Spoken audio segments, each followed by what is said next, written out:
The committee will come to order. With your unanimous consent, the bills will be read by title unless there is a request for reading a bill at length.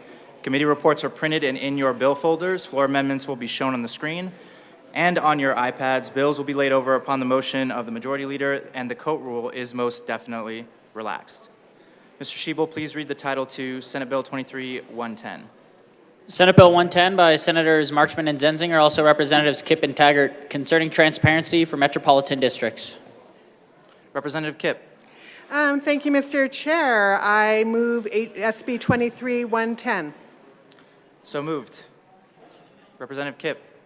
Thank you, members. So this bill started off last year when really our objective was to try and talk to all the people who've been having issues around Metro bills for a lot of years. And so worked on this all summer and through the fall to try and get to a place where we're putting guardrails around Metro districts. I will tell you that personally I'm not a fan of Metro districts. I don't really think that's the right way to fund public infrastructure, but given that we have it, I think it's appropriate to put good guardrails around it. So that's what this bill is attempting to do. And I really would like to thank my co-prime for joining me on this bill.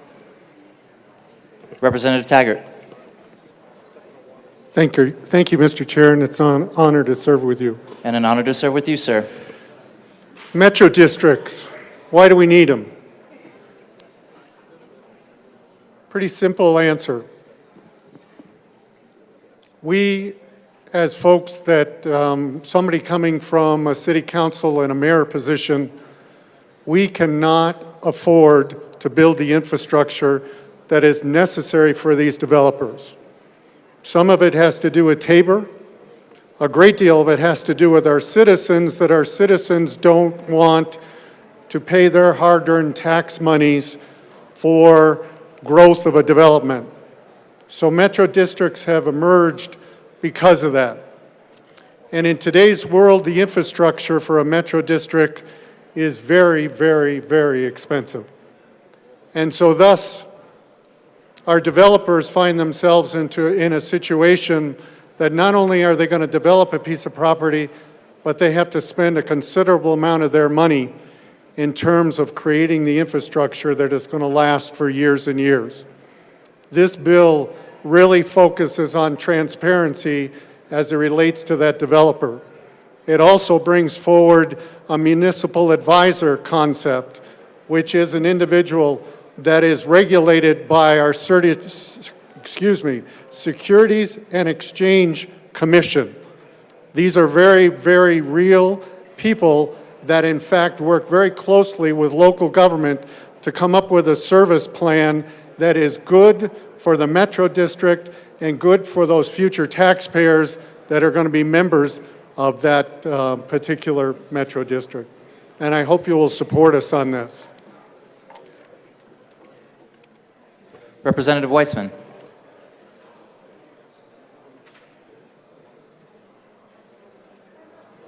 Thank you, Mr. Chair. Honored to serve with you.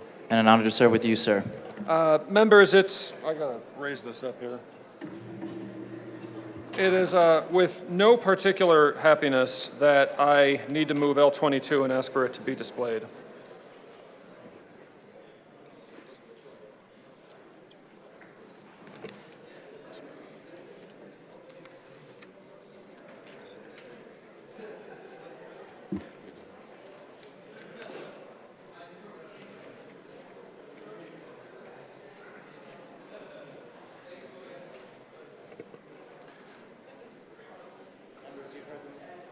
Members, you've heard the motion of L22 to Senate Bill 110. It is properly displayed. Representative Weissman. Thank you. Okay, now that we have it up on the screen. So members, 110 is a collection of a couple of different proposals concerning how we oversee metropolitan districts in our state. I want to be clear for the record, I have no issue with most of the bill. A lot of the sections I think are fine, and if those sections were standing alone, I would vote for them today. What I do take issue with... Representative Weissman, one moment. Members, please, the noise is getting loud in here. Please take your conversations to the side or off the floor. Thank you. Thank you. What I do take issue with, and what it is the purpose of L22 here to strike out from the bill, is Section 4. And it shouldn't really be a surprise to anyone. I'll say a little bit about that, and I'll go to the substance of it. A couple weeks ago, I was the sponsor of, and we discussed down here, and ultimately we passed a different bill that took a different approach toward this very same subject matter. I'll try to not verge too much into that, but what that bill, 1090, said on this subject is that individuals with a disclosable conflict of interest should not be involved in purchasing debt that they were involved in the issuance of. Section 4 that is set forth before us proposes a different approach and is directly in conflict with that other proposal that I have been advocating for. What Section 4 says is you can go ahead as a developer-affiliated board director with a disclosable conflict of interest. You can go ahead and purchase that debt subject to some conditions. The municipal advisor that we heard of, or if the debt is not more than a particular index, and I take no issue with the index, plus 4%. I don't believe that those are sufficient protections. Understand that metro districts are, in their current configuration in the state, necessary. I'm not going to quibble with that. The reason I don't think those protections are sufficient is because, respectfully, I've seen some of these municipal advisor letters. I've seen some that are very form in nature. I've never seen one that was rejecting a proposed debt structure. As to the interest rate, I find it very problematic that we would say in statute that a certain index plus 4% is okay for taxpayers. Sometimes it might be. I'm here to say that not all the time is that necessarily a good deal for tax-paying residents or constituents, such that we should bless it in statute. I also need to point out that when you really look hard at some of the debt instruments that happen in the Metro District context, the interest rate is one problem, but there are other problems. How is the debt structured? Do you have non-amortizing periods of time in the front end of the debt schedule? Do you have balloon payments? Do you have prepayment penalties? It is not uncommon if you look at one of these bond schedules, and you can find these, they're public enough, you'll see more in interest paid over the lifetime of the debt structure than there is principal. In some cases, a lot more. I find that to be very problematic. This is why I want to strike Section 4. Here's what we're not disputing. There are still going to be able to be metro districts, as many as get approved by an authorizing local government, that's the city or county. There are still going to be developer-connected boards with a conflict of interest under the law, because there can't be any others, because there aren't any homeowning residents at this point, because we're early, we're building a dirt district. There's still going to be the ability to authorize unlimited amounts of debt. I'm aware of one district with $200 billion, billion with a B, $200 billion of authorized debt. That's still going to be able to happen. It is still going to be permissible to have what are sometimes called subordinate debt structures with a higher interest rate. That's going to be okay. And it's going to be okay for any of this debt to be sold to any disinterested arm's length party. None of that is going to be impacted by removal of Section 4. Rather, in sum, what I think that we do is we say that we don't want to bless certain practices in statute, and we're just going to try to stand up a little bit more clearly for tax-paying residents in our state at a time when, as we know, costs are high, cost of housing is high, inflation's been challenging for the last couple of years. So I would be happy to support this bill without Section 4 in it. I ask for your support for L22 to remove Section 4 from the bill. Thank you. Representative Kipp. Thank you, Mr. Chair. And, I really do understand that people have deeply and sincerely held beliefs on both sides of the issue of Section 4 of this bill. However, I am going to ask for a no vote. And the reason is that we have really tried to be very thoughtful in how we structured this section of the bill to put guardrails around the debt. The municipal advisors are regulated by the Securities Exchange Commission. They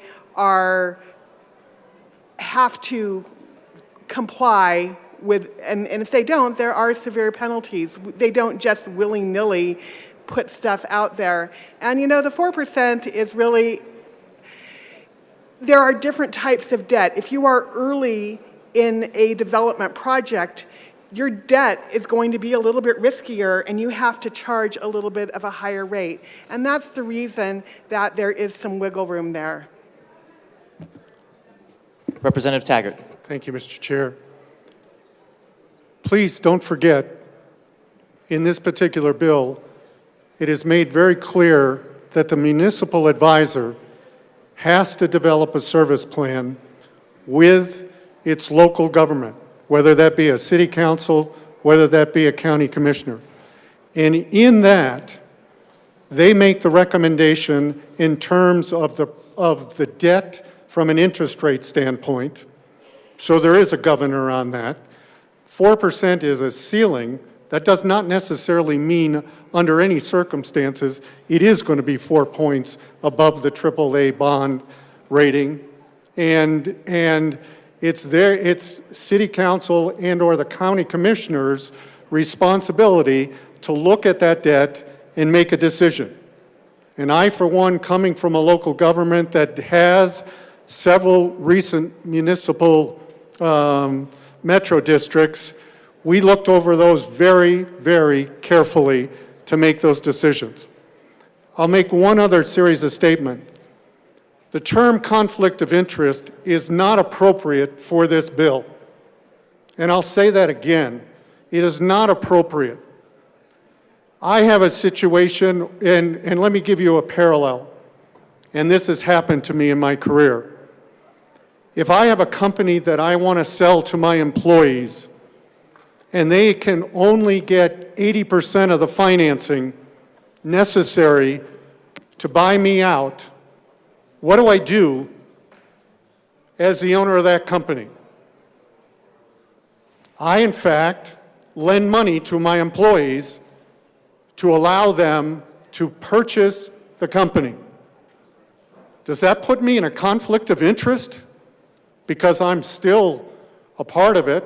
I'm making money potentially on the interest rate. Does that put me in a conflict of interest? What happens if I sell property and I take back owner financing? Does that put me in a conflict of interest?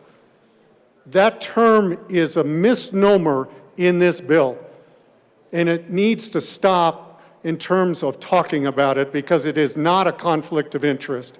It is, in fact, a means to get the the infrastructure for the Metro District paid for.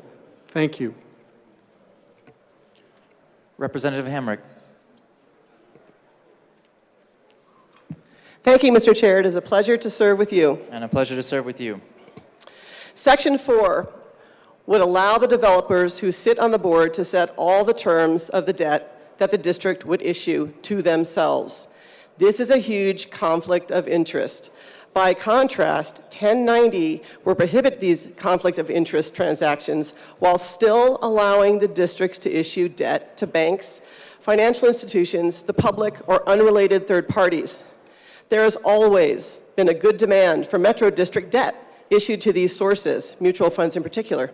It is only the most risky debt that is usually because of failed past development or the developer to reimburse themselves for wasteful or excessive costs and interest, where no one wants to buy the junk bond debt. I urge you to support the amendment L22. Thank you. Representative Byrd.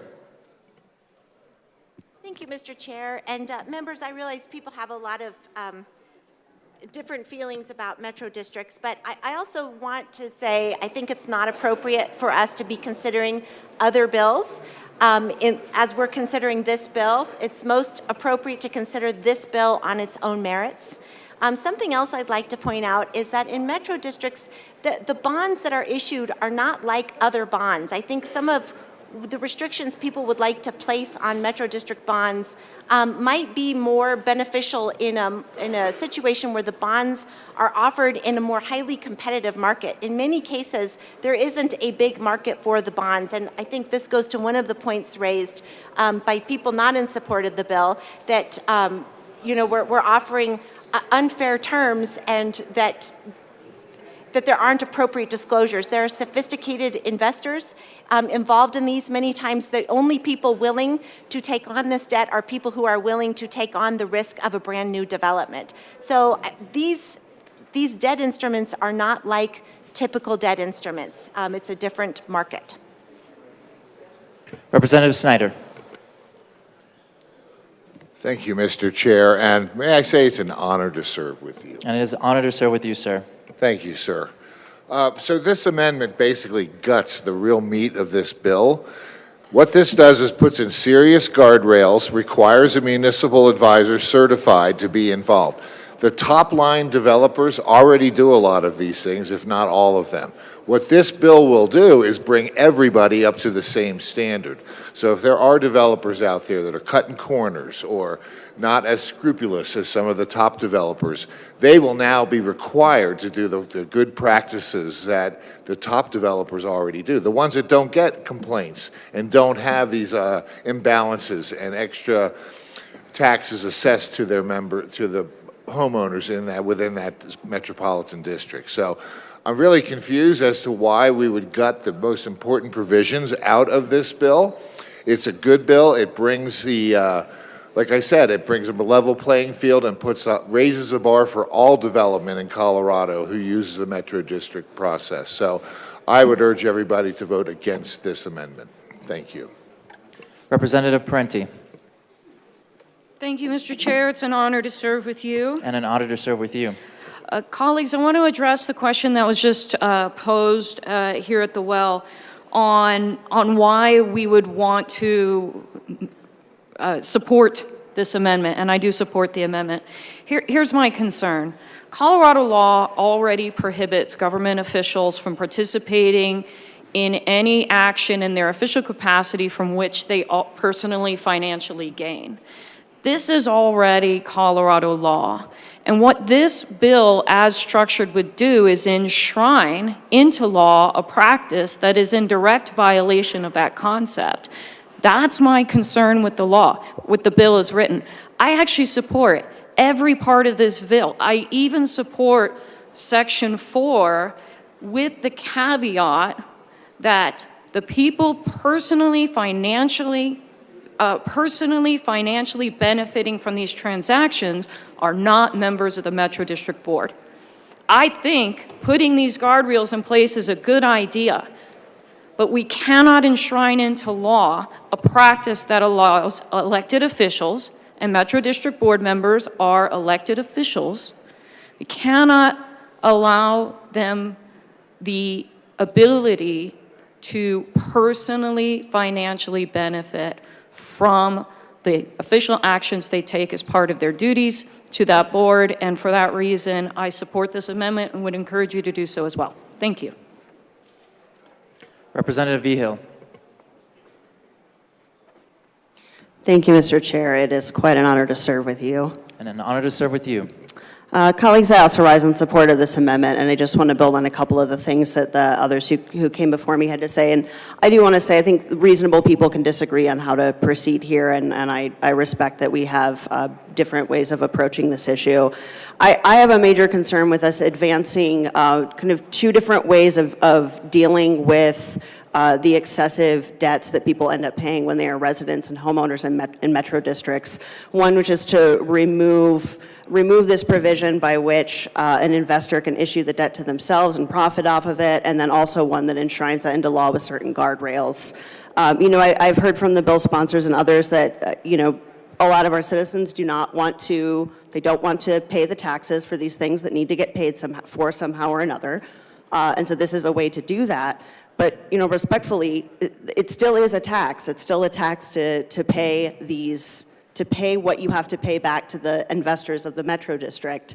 I understand they are taking on a risk, but then we just pay for that risk.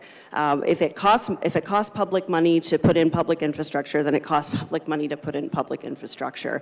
And I see us doing far better work in this legislature if we are advancing ways to prevent the private for-profit investor class from extracting even more funds out of us in order to do so, than in codifying it into law. I am a little bit concerned too about something I just heard here, that striking this section would gut the substance of the bill. And I just want to invite everyone to consider, if striking section 4 destroys the substance of the bill, what does that say about the rest of the bill?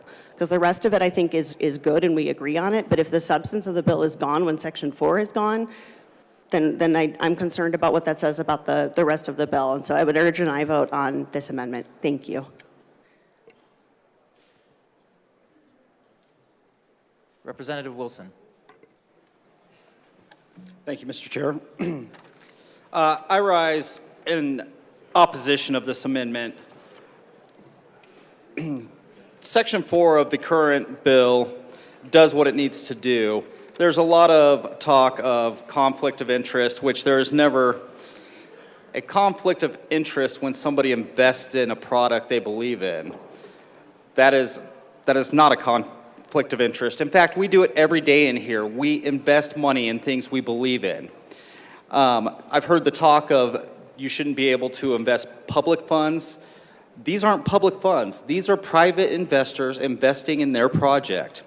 I've also heard a lot about excessive debt. That usually comes after the original debt is issued and the future elections of the Metro District result in refinancing debt. I had a Metro District in my district that refinanced probably 5 times after the initial board left, continuing the debt, which had nothing to do with the developer, the development, the initial bond issuance.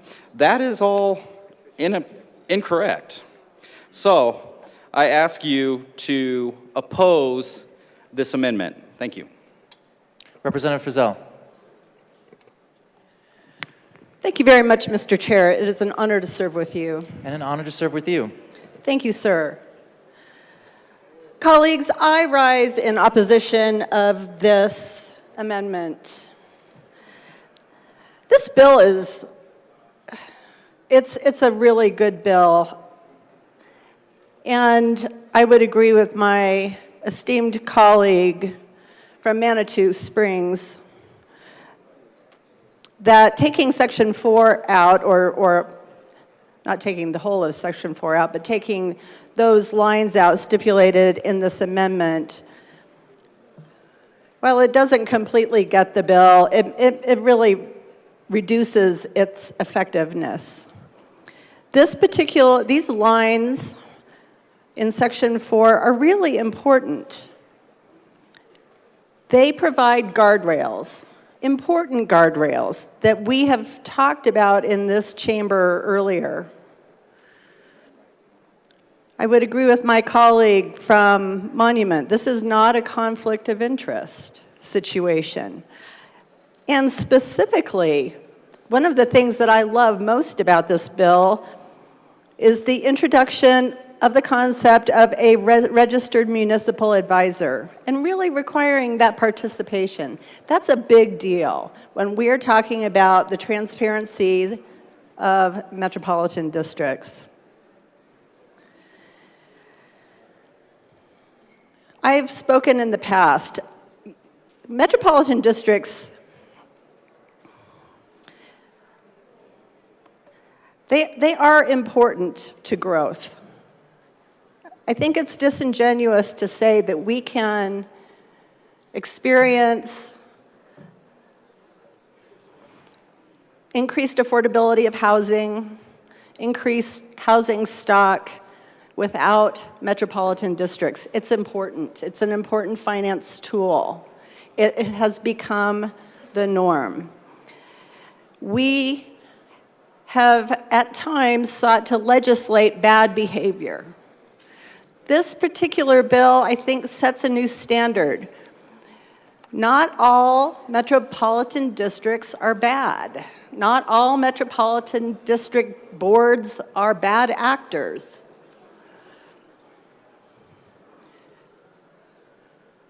This particular bill, as written, is important to ensuring that we have good and consistent leadership when it comes to metropolitan districts. I ask for a no vote on this amendment. Representative Puglisi. Thank you, Mr. Chair. We have a lot of conversations in this chamber about affordable housing and the need for affordable housing. I talked to a group this morning that said we need more workforce, but we need more workforce housing. This is a good bill, and I rise in opposition to this amendment. We are trying to increase transparency for these metro districts. And as a former county commissioner, I will tell you right now that a lot of the infrastructure would not have been developed but for metro districts. Local governments cannot put in this infrastructure. We cannot front the money for this infrastructure. So let's increase transparency on metro districts. I do take issue with a comment that was made that said that basically developers are breaking the law, because that is not true. They are not breaking the law. It is authorized under law. And so I just want to be clear that if we truly care about advancing affordable housing, I think this is a good way to start with more transparency for metro districts and encourage a no vote on the amendment. Thank you. Representative Mabry. Thank you, Mr. Chair. It's an honor to serve with you. And an honor to serve with you. First off, I'd like to thank the sponsors of 110 for bringing this bill. I do believe that in good faith we're trying to put some reasonable guardrails on this sort of owner-issued debt. And I do thank you for bringing the bill. I just wanted to rise and say that a few weeks ago in this chamber, we passed another piece of legislation that was aimed at holding bad actors in this space accountable. And if you stand by your vote on that legislation, it is important to support this amendment because this section of the bill is in direct conflict with that other piece of legislation. And so I rise and urge members to support this amendment so we can uphold the work we did a few weeks ago. Thank you. Representative Brown. Thank you, Mr. Chair. And again, I want to echo my colleague in thanking the bill sponsors for bringing this bill. I really appreciate it. I think in keeping with the remarks that I made a number of weeks ago on the floor, I believe that metro districts are at their core local governments and that local governments are entrusted with the public trust and they have to commit themselves to the highest ethical principles. And that means specifically being barred from voting on, discussing, participating in, or the consideration of any matters in which their members can specifically profit from. This was the principle that we had to operate on our city council, and I think it's what we should expect all of our local leaders to abide by. So I will be in support of this amendment because I believe we should expect the highest moral standards from all of our local officials. It's not about shutting down metro districts or preventing affordable housing. It's making sure that public officials are acting in the public interest and not using their public positions for personal profits. Thank you very much. Is there any further discussion on amendment? Representative Story.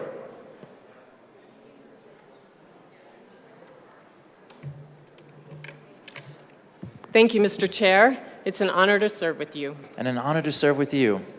Thank you. Good morning, colleagues. I am here in support of this amendment L22.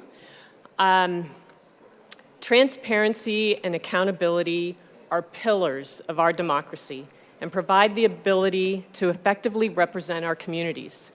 Some metro districts in our state work diligently to live up to those ideals and embody the type of moral clarity, honesty, integrity that all governments should strive to embody.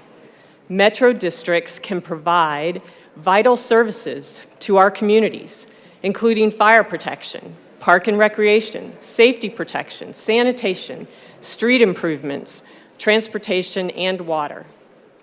Unfortunately, and on an increasing and alarming basis, some metro districts do not share the same commitment to transparency and accountability that others do. And as a result, taxpayers can easily find themselves in a fiscally precarious situation as a result. Metro districts are taxing authorities created by subdivision developers with the consent of local government, county commissioners, and city councils for the purpose of selling government-like bonds to finance their projects. These bonds are repaid through property taxes assessed to the homes that will eventually be built.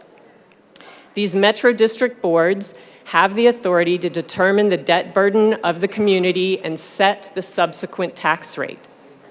In many of these districts, developers elect themselves to serve on the Metro District's board before the district has any residents. These developer, government-elected directors then use their position to approve tens of millions of dollars in public financing for their businesses and leverage the property taxes on homes they haven't yet built.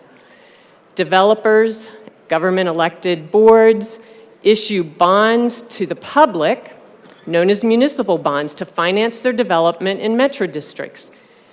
There are no regulations to prevent developer-controlled, government-elected boards from approving arrangements that are financially advantageous to their business. They are completely free to finance even overly ambitious plans without fear of liability, knowing future homeowners ultimately shoulder the burden. Additionally, there are many instances where developers, government-elected boards issue a small share of debt on the bond market that they do not make available to the public. They have a much higher interest rate. The developers, government-elected boards issue these so they can buy them for themselves in a private sale. These are different from the municipal bonds offered to the public that they use for financing and building the infrastructure in the metro districts. These bonds are not paid back as quickly, the ones that they have the higher interest rate, that are a small tranche. They're not paid back as quickly as the main publicly available bonds, resulting in future homeowners being on the hook for decades through their property taxes for a completely unnecessary load of bad debt. Essentially, metro districts currently have the authority to issue the municipal bonds that go to the public and also these junior bonds that they issue and buy back themselves. They're also known as junk bonds, and then require taxpayers to shoulder the debt with interest. Millions of Coloradans are forced to pay off the debt incurred by developers with no ability to see what the money was spent on or whether the projects were priced in a reasonable manner. The amendment before you today, L22, will strike Section 4 from the bill, and the amendment prevents entities with a conflict of interest from purchasing district debt. It prevents Metro District Board members, developers, who voted to approve the debt from acquiring that debt, and it prevents government-elected director developers from breaching the public trust by reaping significant financial benefits on the backs of residential property owners. These are government-elected boards, and no other government entity is allowed to sell and then buy back bonds to their own personal benefit. The amendment is very simple. All it does is prevent developers, government-elected boards from selling and buying their own bonds. It doesn't prevent them from selling municipal bonds, while forcing Metro District residents to be on the hook for the principal and developer-imposed interest debt for decades. Given the rapid proliferation of both Metro Districts and Metro District debt across the state, residents of these districts deserve basic accountability from their taxing government and protection from this egregious and blatant form of abuse. It is incumbent upon us as legislators to ensure that taxpayers are protected and that Metro Districts operate in a manner consistent with the principles of good government. I urge your support on this important common sense amendment that is before you now. Representative Taggart.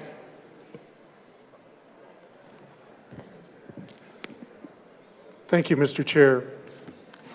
And I appreciate what my colleague just said. But she left out one really important part of this bill. This bill has a service plan, and that service plan is approved by the local government, and it's presented with the details from that municipal advisor. And I, for one, trust our municipal governments and our county governments to look at that service plan and determine if the debt is appropriate for the size of the investment in the infrastructure and if the interest rate is appropriate. And that service plan also details how this information is going to be disclosed to potential buyers of that land. So to continue to discuss about what took place in the past as compared to talking about a bill that incorporates best practices is not right to this bill. The service plan does in fact detail that out, and a municipal government can say yay or nay.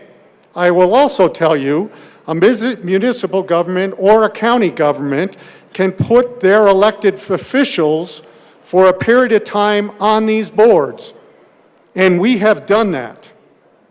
I still sit on a board for one of our major metro districts for that particular purpose of a guardrail to protect the future owners. So let's stop talking about what happened in the past, and let's talk about this has best practices to eliminate any of those situations going forward. Thank you. Representative Snyder. Thank you, Mr. Chair. Let's just step back for a second and use a little common sense. So this amendment would take out two of the most critical provisions of this bill. I'm not seeing anything offered to replace it, something better. You know, they're just taking this out. And to say that taking this out will prevent developers from doing this, that, and the other, that's nonsensical. You know, you take something out of a bill, it doesn't put things that aren't in there on top of developers. So you want to ask the question, why do they want to take these sections out, not offering anything to replace them with something better, some cogent arguments saying why they'd rather do it a certain way? It just strikes the guts out of this bill. My second point is, in a former life, I was a closing attorney, settlement attorney, did close to 700 settlements, dealt with a lot of homeowners, and they were given full disclosure at the settlement table about this, about their situation, about what's potential, what the tax obligations might be. But I got to tell you, they're new home buyers. They're more concerned with the color that they're going to paint the nursery or their other features of the house. You know, they were given all this information. I created a form just for them to sign off saying, yes, I received all of this information. But, you know, I think we can do better in that space, and I think there's efforts underway to require more disclosure and more transparency and common language so people have a better understanding. But my central question is, if they're going to take these sections out, what are they going to replace them with? It does not do the things that one of the previous speakers said by just removing these sections from this bill. So again, I urge you to vote no on this amendment. Representative Weissman. Thank you, Mr. Chair. Members, when we're down here, we're talking about the question. Right now, the question is L22, and the underlying question is this bill. I take seriously the black letter law and the customs that have grown up around what is proper debate down here. We do, however, find ourselves in a pretty unusual posture now, where we're talking about policy that, if it is signed into law, and if other policy that this House has already approved of were also signed into law, would be in direct conflict. And thus, I feel it is necessary to say, in response to the earnest comments of my good colleague from Manitou Springs, that the answer, what else, we already grappled with that question. That is over in the other chamber right now. The reason for this amendment is to give continued effect to that other policy that this House already approved of. We are in a very unusual posture here where the two bills that are independently in the system happen to collide. That is the answer. The answer is in other policy that is moving through the system. I just thought it was important to point that out. I renew my request for a yes vote on the amendment. Representative Froelich. Thank you, Mr. Chair. It is wonderful to see you there. Thank you. Look, I like the bill. I think it enshrines some best practices. I am in favor of this amendment because it takes out the part that we feel inadequately deals with this fundamental conflict. And we are not saying no to metro districts. I've served on city council. I understand the importance of that mechanism for building infrastructure. But we are speaking up for the residents of those metro districts. They are the taxpayers. That is who services this debt. They benefit from the infrastructure, to be sure, but on their tax bill, they are paying back the funding mechanisms for that metro district. We did not hear from a single resident in favor of this bill in committee. And in fact, we heard from a lot of folks on all the other aspects of the bill and how wonderful that they were and how important it was to pass the bill because of those other aspects. The folks in favor of the bill did not really talk that much about Section 4.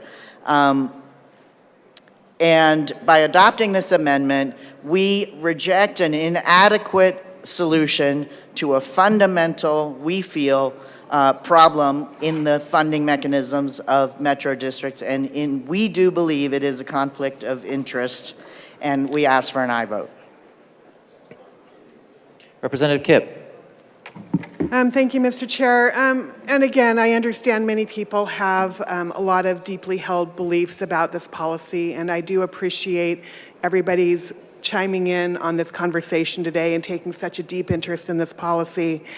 I would like to say that one of the unfortunate things is that there were some bad actors in this space in the past, and some bad stuff did happen. But we don't pass laws that are retroactive. We pass laws that look to the future. So we cannot fix the wrongs of the past.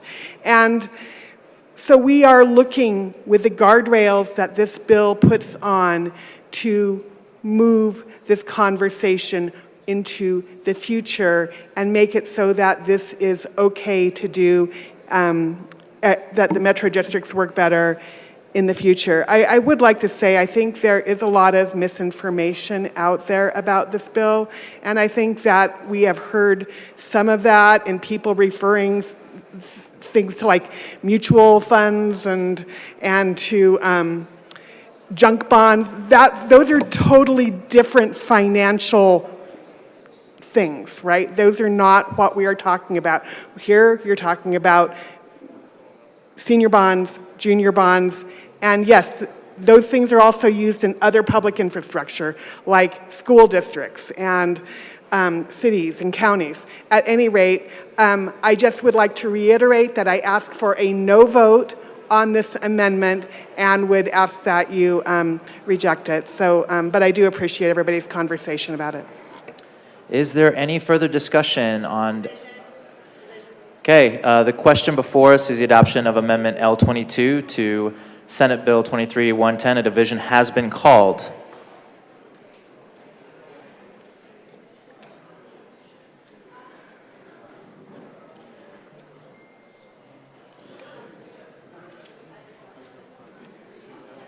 Andy, where's Andy?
Members, the question before us is the adoption of Amendment L22. A division has been requested. All those in the chamber not entitled to vote, please be seated. All those in favor of Amendment L22 to Senate Bill 23-110, please stand or raise your hand and remain standing or keep your hand raised until the count is taken.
You may be seated. All those opposed, please stand or raise your hand and remain standing or keep your hand raised until the count is taken.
You may be seated. Amendment L22 is lost. To the bill. Is there any further discussion? Representative Weissman.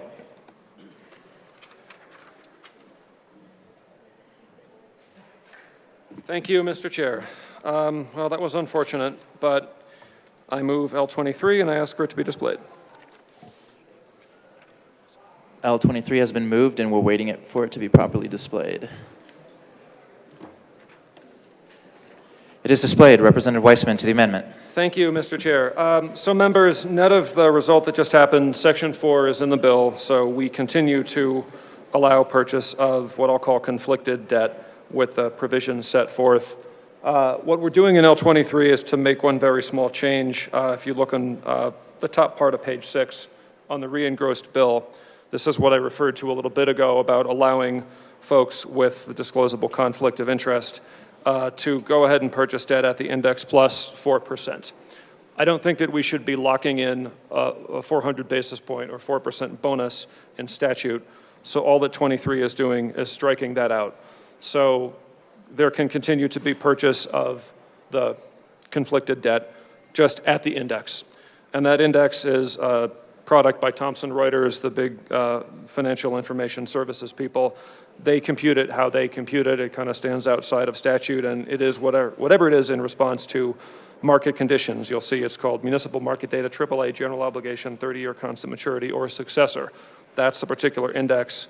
All we're saying here is You can buy debt at that percent, not more, at that percent. To respond to some of the earlier comments, we do have a definition of what is a conflict of interest in statute 2418-109. In some respects, things that have been said by different members on different sides of the last question are both correct. There is such thing as a defined conflict of interest in the law. Then there's another part of the same law that says, notwithstanding that conflict of interest, you can go ahead and vote if necessary for quorum. Obviously, in these early situations, we only have developers with that conflict of interest because we're building up the dirt district. There aren't residents yet. This is sort of an accepted way of doing things. So respectfully, I disagree with prior comments saying that it's not proper to speak of a conflict of interest. There is one within the meaning of the law. At the same time, the law allows the wheel to continue to turn anyway. If that sounds strange, I happen to agree with you. I think that it is strange. At any rate, if 110 is going to go forward, I should believe it should go forward in this way with greater protection for future taxpayers. I hope that's not too much to ask, and I ask for a yes vote on 23. Is there any further discussion on Amendment L23? Representative Kipp. Thank you very much, Representative Wiseman, for your comments. I'm sorry for my colleague from Aurora.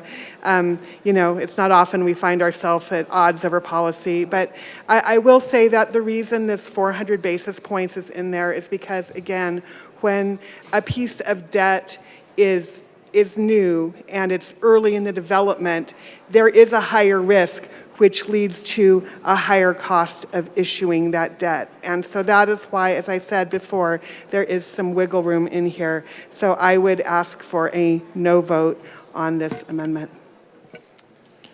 Representative Taggart. Thank you, Mr. Chair. I just want to point out a couple of things that are here already as a guardrail. The municipal advisor has to let, within the service plan, to the municipal or county governments, the lesser of the two interest rates. One interest rate is AAA bonds. And if that's lower than a successor index +4, that is their responsibility to recommend because it's the lower of the two. So the guardrail is already there. There is absolutely no need for this amendment because the bill is very clear that the advisor has to select the lesser of the two. Thank you. Is there any further discussion on Amendment L23? A division has been called.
Members, the question before us is the adoption of Amendment L23 to Senate Bill 23-110. A division has been requested.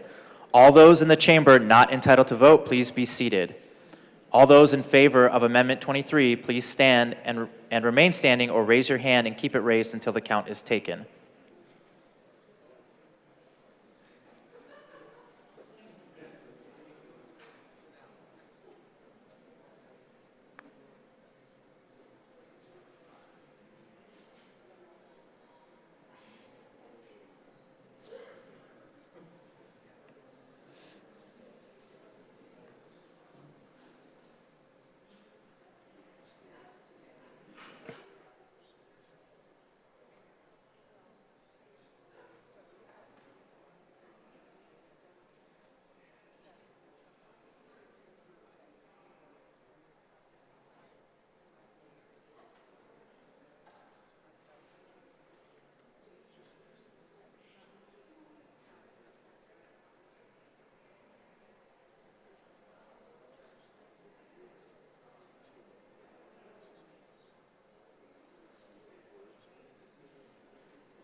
You may be seated and lower your hand.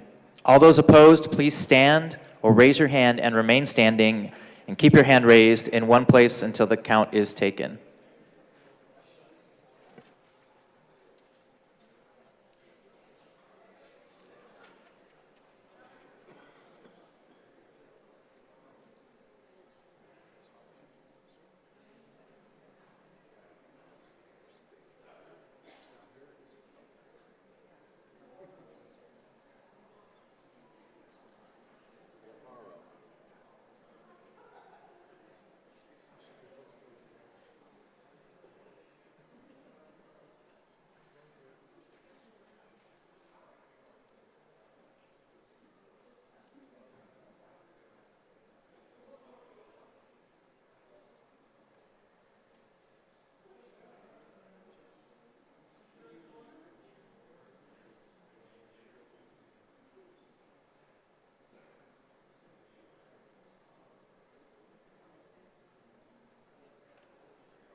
You may be seated. Amendment 23 is lost. To the bill. Is there any further discussion on Senate Bill 23-110? Seeing none, the question before us is the adoption of Senate Bill 23-110. All those in favor say aye. Aye. All those opposed, no. No. The ayes have it. Senate Bill 110 is passed.